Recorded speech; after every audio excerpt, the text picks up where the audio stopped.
بسم اللہ الرحمن الرحیم۔ سلسلہ دروس احیاء العلوم بحمد اللہ تعالیٰ۔ آج ہمارا درس نمبر 140 ہے۔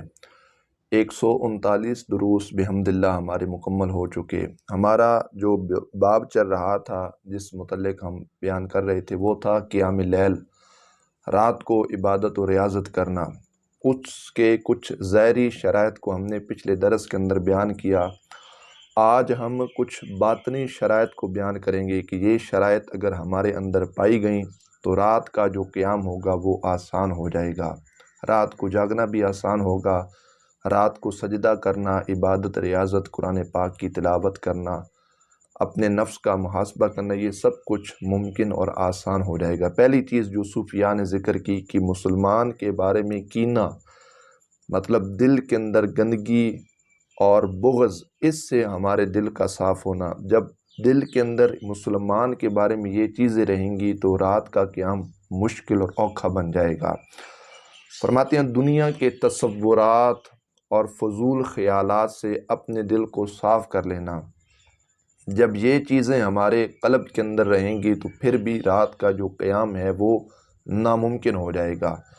آج اس بات کی ضرورت ہے کہ رات کو بستر پر جانے سے قبل یہ جو چیزیں ہیں، تصورات، دنیا کے خیالات، اس سے اپنے دل کو کوشش کی جائے، پاک صاف کیا جائے اور خیالات کو نکالا جائے۔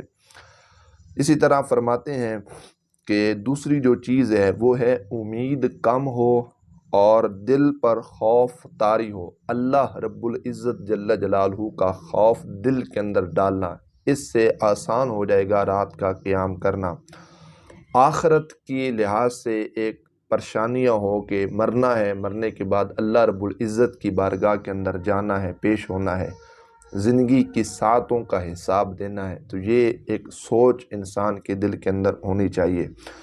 علماء کہتے ہیں، صوفیاء نے کہا جب یہ چیزیں ہوں گی تو پھر انسان کی نیند اللہ کے خوف کی وجہ سے اڑ جائے گی اور وہ اپنی تنہائی کو اللہ کی یاد کے اندر جو ہے وہ گزار دے گا۔ اس لیے ایک بزرگوں نے فرمایا کہ جہنم کے ذکر سے عابدین کی نیند اڑ جاتی ہے۔ جہنم کے جب ذکر سنتے ہیں، عابدین، عبادت کرنے والوں کی نیند خود بخود ختم ہو جاتی ہیں۔ ایک واقعہ صوفیاء نے لکھا، حضرت امام غزالی رحمۃ اللہ تعالی علیہ نے، کہ بصرہ کے اندر ایک غلام تھا جس کا نام سہیب تھا۔ تو وہ پوری رات کیا کرتا تھا؟ قیام کرتا تھا۔ تو اس کے مالکہ نے اس سے کہا کہ تمہارا رات کو قیام کرنا، یہ جاگنا، عبادت و ریاضت کرنا، یہ دن کے کام کو نقصان دیتا ہے۔ یہ بات جب اس نے کی تو اس نے کہا سہیب جب جہنم کو یاد کرتا ہے نا تو پھر سہیب کو نیند نہیں آتی۔ جہنم کے خوف کی وجہ سے سہیب نے کہا کہ میری نیند اڑ جاتی ہے۔ اللہ اکبر۔ اسی طرح کہتے ہیں کہ اور غلام تھا جو رات پر سویا کرتا تھا۔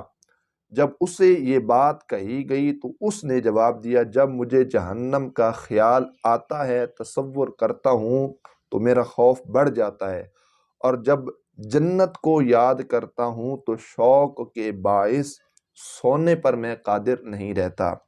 حضرت ذوالنون مصری رحمۃ اللہ تعالی علیہ، آپ نے فرمایا قرآن پاک نے اپنے وعدہ اور وعید کے ذریعے رات کے وقت تو سونے سے منع کر دیا ہے۔ اللہ اکبر۔ یہ ایک اللہ کے ولی کا قول ہے، وہ بزرگی والے بادشاہ کا کلام سمجھ چکے ہیں، اس لیے ان کی گردنیں اللہ رب العزت جل جلالہ کی بارگاہ میں عاجزی اور انکساری کے ساتھ جھک گئی ہیں، جھکی ہوئی ہیں ان صوفیاء اولیاء کی گردنیں جنہوں نے رب کے کلام کو سمجھ لیا ہے۔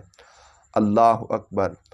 اور آگے انہوں نے یہ بھی فرمایا کہ اے سونے اور غفلت میں پڑنے والے، نیند کی کثرت حسرتوں کا باعث ہے، افسوس کا باعث ہے۔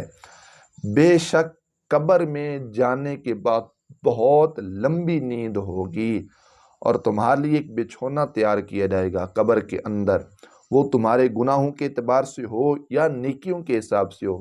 اس بات میں تو اتفاق ہے نا، وہاں پر سونا ہوگا، آرام کرنا ہوگا۔ تو بہرحال وہ قبر کا ایک معاملہ ہے جہاں پر تا دیر آرام کرنا ہو گیا۔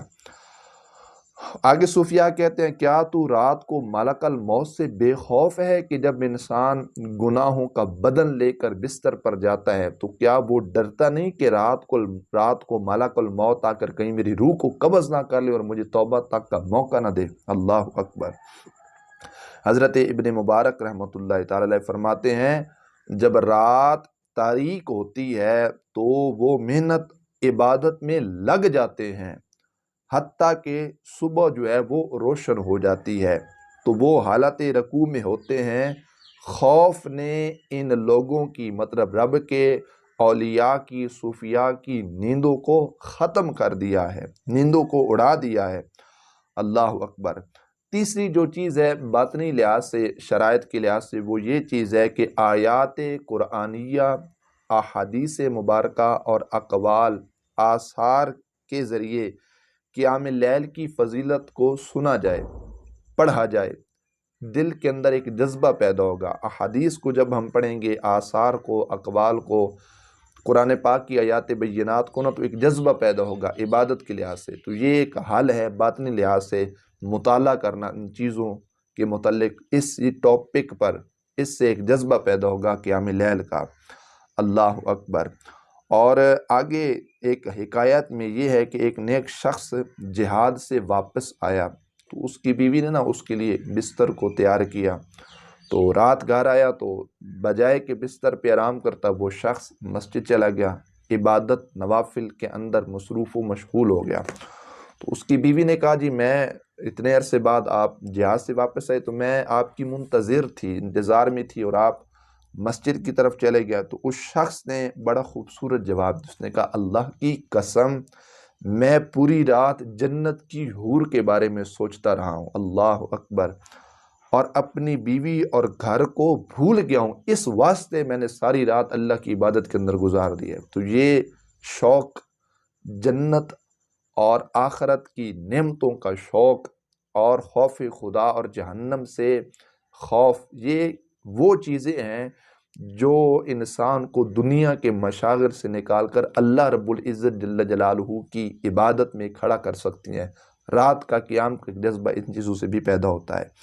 اور چوتھی جو باطنی شرط لکھی گئی ہے وہ یہ ہے، سب سے اچھا سبب یہ ہے اللہ رب العزت جل جلالہ کی محبت، اور اس بات پر پختہ ایمان ہو کہ وہ اپنے قیام میں جو صرف بھی جو زبان سے نکالتا ہے وہ اللہ رب العزت سے ہم کلام ہوتا ہے۔ اتنی محبت اللہ تعالیٰ جل جلالہ کی انسان کے دل کے اندر راسخ ہو جائے کہ انسان جو کلام نکالے گا تو وہ سمجھے کہ اللہ رب العزت سے وہ شخص باتیں کر رہا ہے، ہم کلام، اور رب اس کی کلام کو سن رہا ہے۔ تو اور اللہ رب العزت جل جلالہ بخوبی اس کے ہر کلمے کو جاننے والا ہے۔ اس کے ساتھ ساتھ کہتے ہیں یہ ایک جذبہ اللہ کی محبت کا ہونا چاہیے، اس سے بھی یہ جذبہ پیدا ہوگا کہ انسان رات کو عبادت کر سکے گا۔ صوفیاء کہتے ہیں تو جب اللہ رب العزت جل جلالہ سے محبت کرے گا نا، سچی محبت جب اللہ رب العزت سے ہم کریں گے تو یقیناً اس کے لیے پھر خلوت کو بھی پسند کیا جائے گا کہ ایک تنہائی ہو، رات کا اندھیرا ہو، سناٹا ہو، دنیا سو رہی ہو، میں اکیلا کھڑے ہو کر اللہ سے ہم کلام ہو جاؤں، اللہ سے میں باتیں کروں، اس لیے کہ ہم کلامی کی لذت پائے گا جب وہ ثنا، تعریف، توصیف، نماز، قرآن کے ذریعے اللہ کی حمد و ثنا، تعریف و توصیف بیان ہوگی، تو انسان جو ہے نا اس چیز کی پھر اس کلمے کی لذت کو اپنے دل کے اندر محسوس کرے گا، اس کے دل میں ایک قرار اور سکون جو ہے وہ راسخ ہوگا، وہ اپنے دل میں ایک ٹھنڈک محسوس کرے گا۔